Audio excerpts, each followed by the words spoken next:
Every school will be familiar with the GDPR, or the UK GDPR as it's now known following Brexit. It was easily the most impactful event for schools in 2018. And in this video, I aim to explore and answer the question of why the GDPR was introduced. Data protection laws have actually been around since the early 1980s. And the reason for that was due to advancements in technology. So we had communication technology, computer technology, which was all developing around that time. And what that meant is that more of our personal data was being used. And so there needed to be rules as to how and why our information could be used.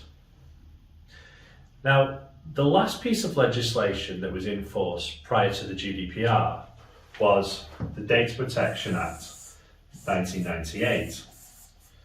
There's a piece of legislation I'm sure many of you will have been familiar with.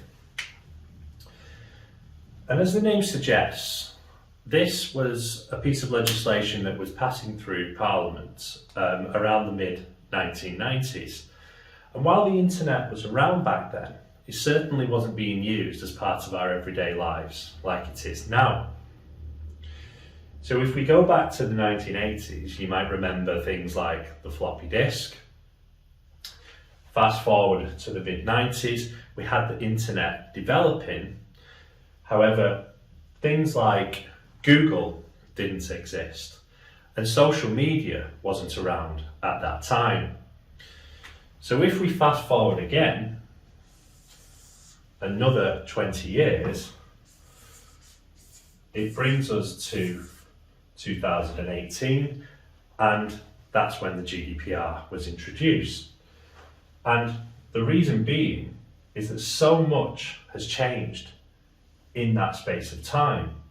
The advancements in technology mean that more and more of our data, a lot more, is being processed and used than ever before.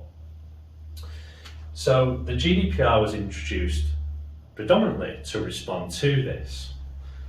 And that was done together with the Data Protection Act 2018.